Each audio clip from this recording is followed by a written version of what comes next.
Warahmatullahi wabarakatuh, Ibu. Waalaikumsalam warahmatullahi wabarakatuh, Ibu.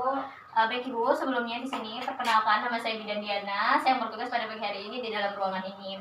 Baik Ibu, sebelumnya di sini marilah kita sama-sama membaca basmalah sebelum kita mulai kegiatan kita pada pagi hari ini. Bismillahirrahmanirrahim. Baik Ibu, selanjutnya saya akan menjaga privasi Ibu terlebih dahulu sebelum saya meminta datanya Ibu, nggih. Ibu. Menjaga privasi. Baik Ibu, selanjutnya izinkan saya untuk meminta datanya Ibu, nggih. Namanya Ibu siapa? Septi, Bu. Umurnya berapa, Bu? 23. Ibu kemarin ada keluhan apa, Ibu, nggih? Baik, Bu, di sini saya ingin melakukan konsultasi tentang adaptasi psikologi pada masa nifas. Adaptasi fisiologi pada masa nifas. Adaptasi, Bu, nggih. Berarti Ibu ini baru selesai melahirkan atau belum hamil? Baru melahirkan, Ibu. Oh, udah berapa hari, Bu? Baru berapa hari yang lalu? Baru 10 hari. 10 hari yang lalu. Nah, baik Ibu, di sini saya akan menjelaskan kepada Ibu beberapa adaptasi perubahan dari fisiologi setelah nifas atau setelah melahirkan, Ibu. Di sini ada beberapa perubahan, Ibu. Di sini yang pertama itu contohnya itu yang pertama ada perubahan fisiologi pada bagian vaginanya Ibu, pada bagian ostium vagina dan juga pada sistem penyongkong dari rahimnya Ibu. Sebelumnya di sini apakah Ibu mengetahui apa itu adaptasi fisiologi? Tidak, Ibu. Adaptasi fisiologi itu perubahan fisik atau perubahan yang terjadi pada bentuk ataupun struktur badan maupun organ-organ yang berkaitan dengan jalan rahimnya Ibu, nggih. Karena di sini kita membahas tentang nifas, jadi mungkin saya membahasnya lebih rinci, Bu, nggih, tidak secara luas. Di sini, Bu, seperti yang saya katakan tadi, di sini ada yang pertama itu ada perubahan fisiologi pada vagina Ibu. Nah, di sini pada bagian vagina, di sini vulva dan vagina Ibu akan mengalami sebuah penekanan. Serta di sini vulva dan vaginanya Ibu akan mengalami peregangan yang sangat besar selama Ibu melakukan proses persalinan. Nah, di sini dalam beberapa hari pertama sesudah Ibu melakukan proses persalinan tersebut, di sini kedua organ Ibu ini yaitu vulva dan vagina Ibu ini akan tetap dalam keadaan kondisi kendor, Ibu, jadi tidak rapat lagi. Nah, di sini ada beberapa perubahan pada vagina yang dimana ini akan terjadi pada masa nifas atau pada masa persalinan Ibu dan juga pada masa Ibu menyusui. Di sini yang pertama Ibu akan merasakan sulit untuk menahan air kencing. Kemudian yang kedua, di sini Ibu akan merasa bahwa vagina Ibu itu atau jalan rahimnya Ibu itu akan terasa longgar. Kemudian yang ketiga, di sini vaginanya Ibu itu akan mengalami pembengkakan dan juga perubahan warna. Kemudian yang selanjutnya yang keempat, di sini vagina Ibu akan terasa sakit dan juga Ibu merasa tidak nyaman dengan kondisi vaginanya Ibu. Ini terjadi pada sekitaran hari pertama setelah Ibu melakukan proses persalinan. Nah, dan di sini yang terakhir, vaginanya Ibu akan terasa lebih kering karena semua cairan yang ada dalam kandung rahimnya Ibu telah keluar bersama dengan bayinya Ibu. Baik Ibu, yang kedua di sini setelah perubahan vagina dan juga tekanan pada sistem rahimnya Ibu, di sini yang kedua ada perubahan fisiologis pada uterusnya Ibu. Di sini yang pertama itu pada bagian uterusnya itu akan terjadi perubahan dari pembuluh darahnya Ibu. Di sini selama kehamilan, di sini akan sukses menumbuhkan sebuah peningkatan aliran darah yang cukup besar dalam dirinya Ibu. Di sini tujuan dari aliran darah yang terjadi peningkatannya yang cukup besar ini yaitu untuk menyuplai bagian dari arteri dan vena di dalam uterusnya Ibu. Dan di sini terutama pada plasentanya Ibu. Nah, di sini pada pembuluh darahnya Ibu di sini akan berubah menjadi luar biasa membesar sehingga pembuluh darahnya Ibu dan juga bagian dari uterusnya Ibu ini akan mengalami pembengkakan. Kemudian di sini perubahan fisiologi pada uterus yang kedua itu ada bagian segmennya Ibu. Di sini pada serviks dan segmen bawah dari uterusnya Ibu, di sini juga terjadi pada tepi luar dari kandung serviksnya Ibu, yang dimana di sini berhubungan dengan orseks sternum yang biasanya itu akan mengalami sebuah laserasi yang terutama itu terjadi di bawah bagian lateralnya Ibu. Kemudian yang ketiga di sini pada perubahan uterus akan terjadi involusio tepat pada plasentanya Ibu, di mana pada permulaan nifas di sini bekas plasenta yang mengandung banyak pembuluh darah itu akan membesar sehingga akan tersumbat oleh trombus. Nah, di mana biasanya luka yang terjadi karena penyumbatan oleh trombus ini akan sembuh dengan luruhnya trombus ini menjadi sebuah kepingan seperti setelah melakukannya pemarutan, Ibu. Nah, di sini yang keempat itu perubahan uterus itu ada lokia, di mana di sini lokia ini diakibatkan oleh involusi dari uterinya Ibu, di mana di sini lapisan dari luar desiduanya yang mengelilingi situs plasentakanya Ibu ini akan menjadi nekrotik.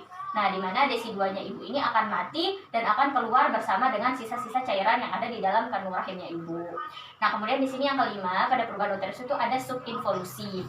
Nah, di mana subinvolusi ini merupakan sebuah proses kembalinya suatu organ ke ukuran semula. Jadi ketika uterusnya ibu membesar, di sini ketika terjadi subinvolusi ini akan kembali ukurannya seperti ukuran awalnya.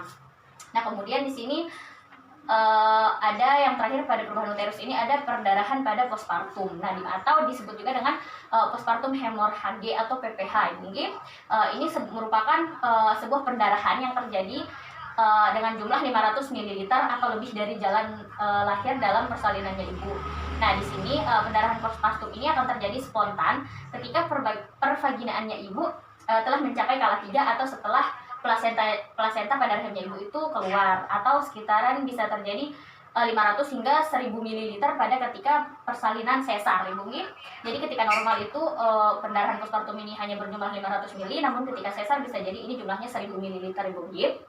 Nah, kemudian yang ketiga di sini, setelah perubahan uterus ini ada terjadinya perubahan fisiologi pada saluran kemih, termasuk pada dalam inkontinensianya ibu. Dimana yang di sini yang pertama ada sistem perkemihan. Gimana ketika terjadinya perubahan fisiologi pada sistem perkemihan ini, di sini ibu akan mengalami sering sulit buang air kecil selama 24 jam pertama setelah ibu melakukan proses persalinan, karena di situ jahitannya ibu masih basah. Nah, di sini urin dalam jumlah yang besar itu akan dihasilkan dalam waktu 12 hingga 36 jam sesudah ibu melahirkan. Jadi di sini ibu akan menghasilkan jumlah urin yang sangat banyak setelah 12 hingga 36 jam ibu melakukan proses persalinan. Di sini yang kedua ada inkontinensia, di mana inkontinensia ini akan terjadi pada urin yang keluar pada beberapa hari pertama pasca ibu melakukan proses persalinan. Dan di sini pasca partum ini tidak biasanya terjadi pada memang ibu-ibu yang tidak mengalami gangguan pada saluran kemihnya ibu. Baik, yang di sini yang keempat, di sini ada perubahan fisiologi pada pernafasan. Di mana di sini keadaan pernafasan ibu yang selalu berhubungan dengan keadaan suhu dan denyut nadinya ibu itu sendiri. Bila suhu dari denyut nadinya ibu ini tidak normal, maka pernafasan juga akan mengikutinya. Kecuali apabila ada gangguan khusus pada saluran pernafasan yang ibu alami. Sedangkan bila pernapasan pada masa postpartum ini menjadi lebih cepat, di sini kemungkinan akan terjadi adanya tanda-tanda syok yang ibu alami setelah ibu melakukan proses persalinan. Selanjutnya di sini yang kelima ada perubahan fisiologi pada darah dan cairan pada tubuhnya ibu. Di mana di sini tekanan darah ibu biasanya tidak berubah, karena di sini memungkinkan tekanan darahnya ibu akan lebih rendah setelah ibu melahirkan karena adanya pendarahan yang ibu alami. Di sini tekanan darah tinggi pada postpartum itu akan terjadi mendadak apabila adanya preeklamsia postpartum ibu. Jadi tekanan darah ibu akan tinggi ini bila terjadi sebuah proses preeklamsia postpartum atau tekanan darah tinggi yang disebabkan oleh rasa kaget ataupun rasa gelisah yang ibu alami. Nah, kemudian di sini yang keenam ada perubahan fisiologi pada penurunan berat badannya ibu. Di sini ibu nifas biasanya akan mengalami kehilangan berat badan mulai dari 5 hingga 6 kilo pada waktu pertama melahirkan. Dan bahkan di sini bisa terjadi 3 sampai 5 kg selama minggu pertama ketika ibu setelah ibu melakukan proses persalinan atau pada masa nifasnya ibu. Di sini faktor-faktor yang mempercepat penurunan dari berat badannya ibu pada masa nifas ini diantaranya adalah yang pertama ada peningkatan berat badan selama kehamilan, kemudian ada primiparitas, kemudian ibu langsung mulai kerja di luar rumah begitu selesai melahirkan, dan juga mungkin jika ibu mengkonsumsi rokok, di situ juga dapat membantu mempercepat penurunan dari berat badannya ibu. Baik ibu, sampai situ cukup dimengerti. Ibu. Saya lanjutkan ke yang terakhir ibu. Di sini ada perubahan fisiologi pada payudaranya ibu. Di sini di mana perubahan fisiologi ini akan timbul pada masa laktasi. Ini yang diakibatkan oleh sebuah pengaruh hormon laktogen atau hormon prolaktin yang ada dalam dirinya ibu. Di sini hormon laktogen atau hormon prolaktin ini akan mengalami masa laktasi kepada kelenjar payudaranya ibu. Di mana hormon ini juga akan memicu keluarnya kolostrum ibu ya. Kolostrum itu merupakan sebuah cairan kuning yang mengandung protein dan mineral yang diproduksi oleh payudaranya ibu di akhir masa kehamilan ibu sampai hari ketiga hingga kelima setelah ibu melakukan proses persalinan. Mohon maaf ibu. Nah, di sini apabila proses laktasi ini tidak efektif, maka ini akan menjadi sebuah masalah yang sering muncul pada masa nifas, yaitu seperti ketidakefektifan pola laktasi sehingga ASINya ibu susah berproses ibu. Nah, jadi ibu kurang lebihnya itu ada 7 perubahan adaptasi dari fisiologi pada masa nifas. Apakah sampai sini ada yang ingin ibu tanyakan? Alhamdulillah Ibu, dari semua yang sudah Ibu jelaskan tadi, saya sudah mau mulai masa nifas, yang Ibu jelaskan tentang perkemihan inkontinensial, alhamdulillah saya sudah mengerti semua. Terima kasih Ibu atas waktunya dan penjelasannya. Mungkin dari 7 perubahan itu apakah ada salah satunya yang terjadi pada Ibu saat ini? Iya Ibu, kalau sekarang sih lebih ke sering kencing Ibu ya, sering kencing. Ya, karena sudah 10 hari Ibu ya. ya. Kayak gitu Ibu, gitu aja sih kalau akhir-akhir ini. Baik Ibu, mungkin hanya itu yang dapat saya jelaskan. Mungkin jika ada yang tidak jelas atau mungkin nanti ketika Ibu di rumah ada masalah atau hal-hal yang mungkin Ibu tidak ketahui, Ibu bisa menghubungi saya kembali atau menghubungi dokter kandungan lainnya Ibu Nggi. Kurang lebihnya saya mohon maaf.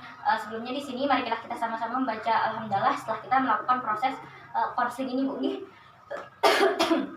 Sudah 3. Alhamdulillahirobbilalamin. Baik Ibu, kurang lebihnya saya mohon maaf. Assalamualaikum warahmatullahi wabarakatuh. Waalaikumsalam warahmatullahi wabarakatuh.